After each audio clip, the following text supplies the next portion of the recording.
gentlemen, to the first ever edition, well, not technically first ever edition, but the first ever new edition of Combat Hour. I'm Ryan Sullivan. I'm Andrew Brousseau. This is not AJ Farrington. He is late this morning, but I wanted to get on the air here today just to kind of give a debut episode, talk a little bit about combat sports, and then we'll go on the next week. So, Drew, I don't know how much you really know about the topics that we're going to be talking about here today. Yeah, I'm a lover, not a fighter. Yeah, but Drew just wanted to sit in it on today's episode. Why not? And we have about 3 producers in the back. We got J.D. Robinson, who's just here. Dom Camp also just listening in. Sorgi's working the computer. Cole working the audio at the current moment in time. So we appreciate all of them. But anyway, so just to kind of introduce Combat Hour, what we're going to be doing, AJ and I, every single week, just going over the best combat sports topics. That could be anything that relates to, the UFC, PFL, I don't know. Well, Bellator's not really a thing anymore. But, stuff like that. And then you got the WWE, you got AEW, and probably definitely more WWE, just because that's, what we're more, at least I'm more knowledgeable in. Speaking of WWE, after every single PLE, we will bring on Dom Schulk to talk about it with me, just so we get another wrestling mind on here. He'll be on next week since WrestlePalooza is this weekend. I'll give my predictions in just a few minutes. And then we'll also be talking about some boxing topics as well. We got to get into Canelo versus Crawford here today. So, Drew, I know I've left you out in the past minute. Do you know anything about this fight this weekend from Canelo versus Crawford? No, I just heard it was big news. A lot of middle-aged men going crazy on TikTok, and I'm not even interested in that. I heard it's big. Who won, Canelo? Crawford. Crawford won. All right. Yeah. But anyway, kind of getting into the fight over the weekend. Canelo Alvarez versus Terrence Crawford. I thought overall the event was good.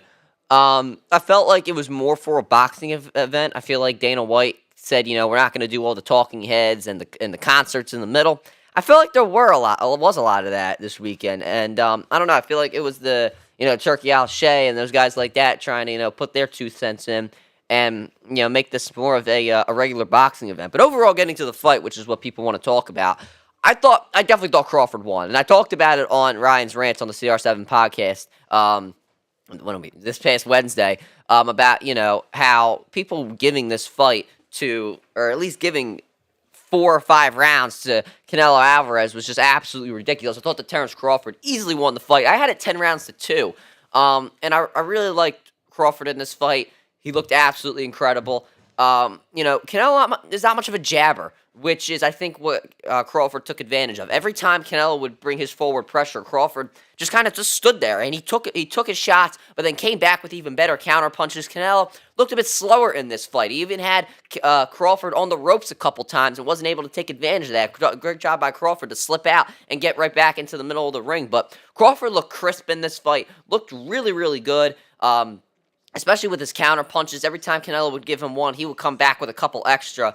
Really great fight from Terrence Crawford. What are you trying to say, Camp? 5 words. Oh, well, that's for CR7. We saved that for CR7. I think Crawford threw a lot more total punches, but Canelo had a few more power punches. So I think Canelo just let Crawford really jab at him too much. Get too many quick punches in there. Yeah, I agree. I think Crawford should win. I think he had the more total punches, and I think he dominated. You know what, Drew? That's actually a good point that you totally didn't read off of ChatGPT, and I actually wanted to bring that into the next point. How Crawford was and also Crawford was way more active in pretty much every single round. Even though Canelo, I thought, won 2 rounds, I thought that Crawford was active in every single round, which ultimately ended up having him win the fight. He also had more headshots. That is true. That is also very true. 2 times the headshots as Canelo. That is true. So I do think that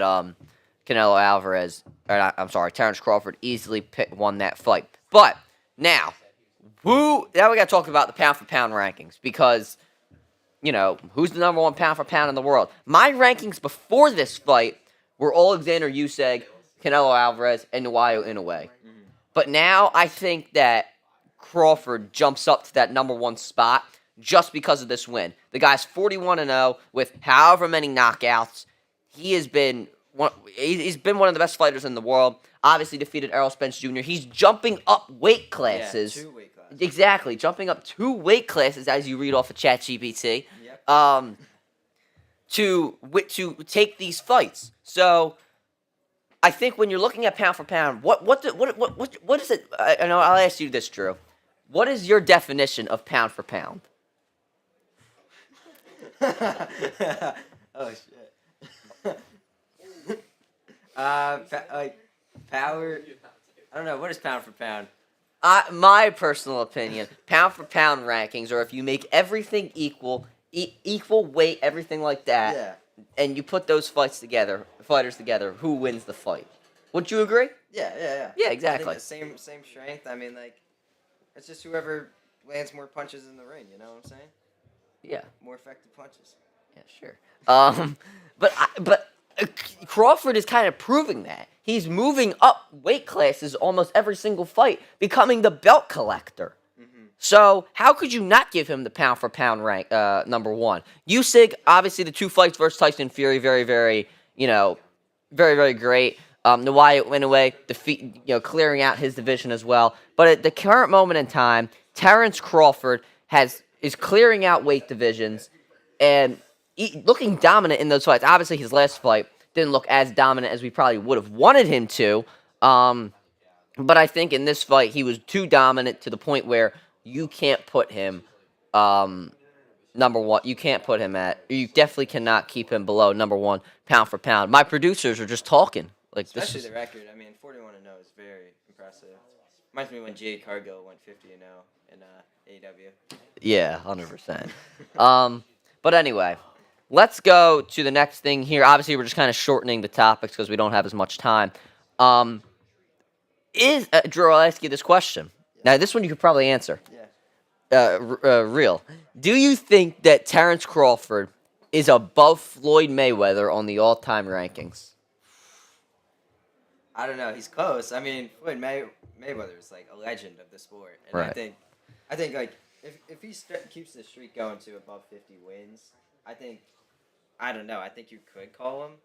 What do you think? Are people actually seriously calling him better right now? Yeah, people are definitely calling him better than Floyd Mayweather as we speak. I don't know if I can do that because I don't think I can do that either. Because you're looking at now. Listen, I think Floyd took fights where it was more convenient for him. Mm-hmm. I think if he would have fought Manny Pacquiao earlier in his career, he probably would have lost that fight. Yeah.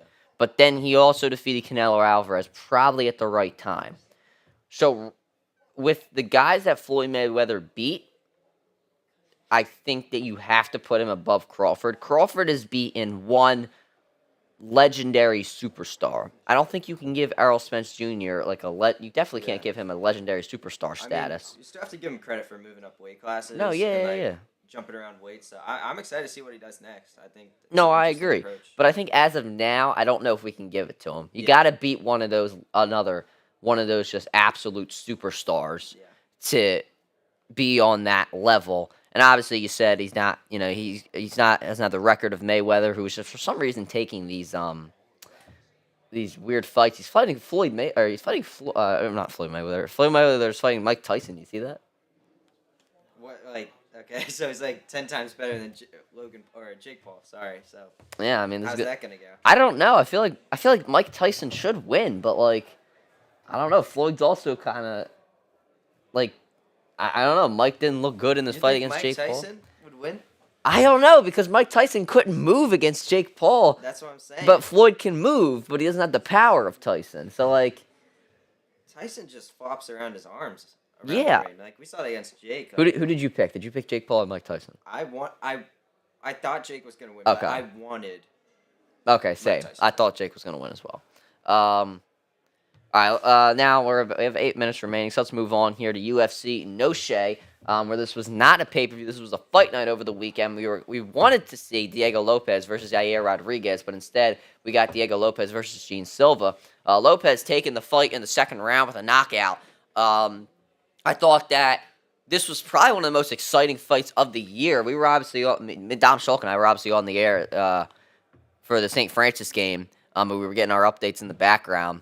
But I think that, it Diego Lopez looked great in all aspects Yeah. of the game. He dominated for sure in every category. It's like look at the stat sheet, it's just Yeah, pure domination. exactly. So I think when you're looking at Diego Lopez at the current moment in time, more active in the fight. He, he easily got Silva to the ground. His ground and pound was incredible. There's not really much to break down in this fight because of how I felt. I don't know if I want to say dominant, but I thought that Diego Lopez was just. I thought he had the advantage throughout the entire fight. And give credit to him, honestly. As I said, there's not really much to break down in this fight. But I feel like we have to talk about what's next, though, because there's a lot of fights that could possibly happen in the featherweight division. Right now, I don't want to give the title shot to Evelev, and I don't even think Diego Lopez can be the number one contender. I would say Volk versus Murphy, and I feel like you just do Evelev versus Lopez, right? Mhm. Yeah. Yeah, exactly. So I think you just do that. Now, where does that leave Aljamain Sterling? I don't know. I don't know where that leaves Aljamain Sterling. Who do you think Aljamain should fight? I think give him Gene Silva, honestly. Really? I think that would Game 7 NBA Finals type feel right there. That's like I don't know if I necessarily agree. all the 40-year-olds are gonna be spamming money on that. Okay. I think Lopez needs one more win, though I don't know if I see him beating Evelev. I feel like Lerone Murphy, though, with his incredible knockouts, he needs that. Though I wouldn't be mad if they did Evelev versus Volkanovski. I wouldn't either. I think Silva or Lopez's record is good enough right now too. I think it's quite impressive. Yeah. Ilia Topuria challenged Terrence Crawford over the week, pretty much over the weekend, and Terrence Crawford used Ilia Topuria's walkout song.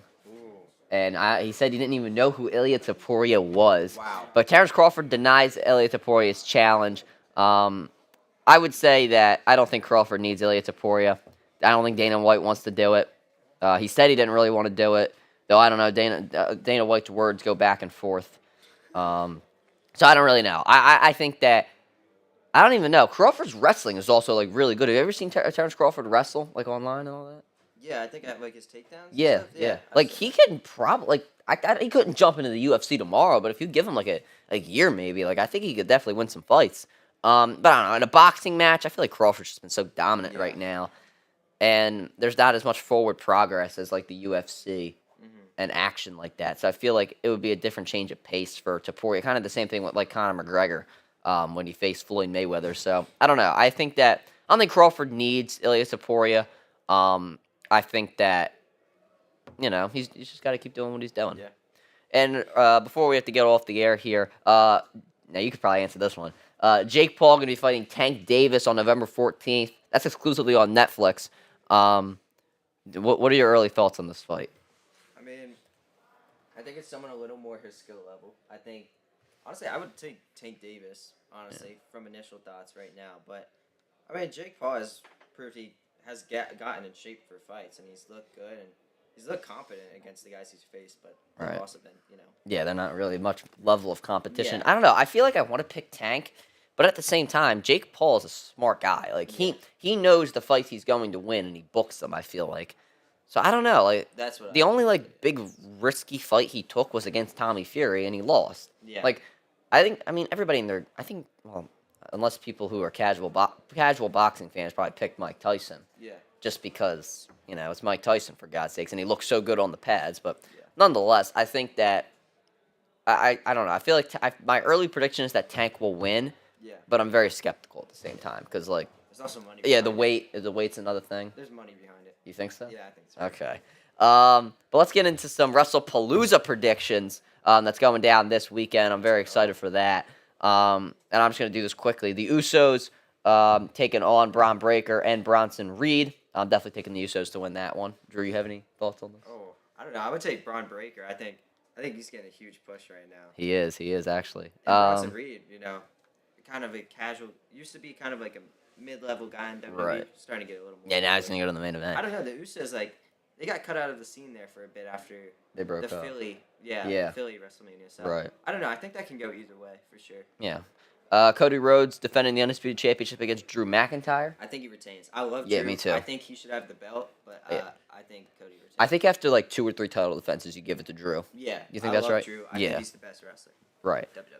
Io Sky versus Stephanie Vaquer for the Women's World Championship. I would take Io Sky. I'm going with Vaquer, honestly. Really? I feel like they just took the belt off Io, and the next best option from Naomi is Stephanie Vaquer. Okay. I feel like also they're kind of like, I don't know. I guess Stephanie Vaquer's like a tweener right now. I don't really know, but I feel like they need more like heel women like yeah. in on the Raw division. For sure.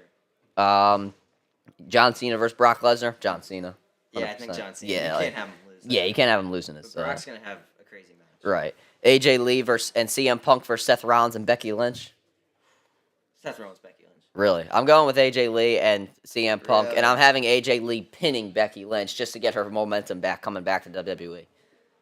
That's a good take. That's a really good prediction. I think that'll happen. That's a good match though. I like that mixed. Yep. Mixed tag. Well, Drew, I appreciate you filling in for Yeah, AJ tried my Farrington. best. Yeah. This is kind of the introduction episode to Combat Hour. We'll just get into it right next week. Drew, once again, thank you for filling in. AJ will hopefully be back next week. We apologize for also not filming yesterday. But nonetheless, thank you. Thank you to Drew. Thanks to Dom Camp for somewhat producing. Thank you, Anthony Sorgi, for producing. Thanks, Cole Kuhn, who walked out, for producing.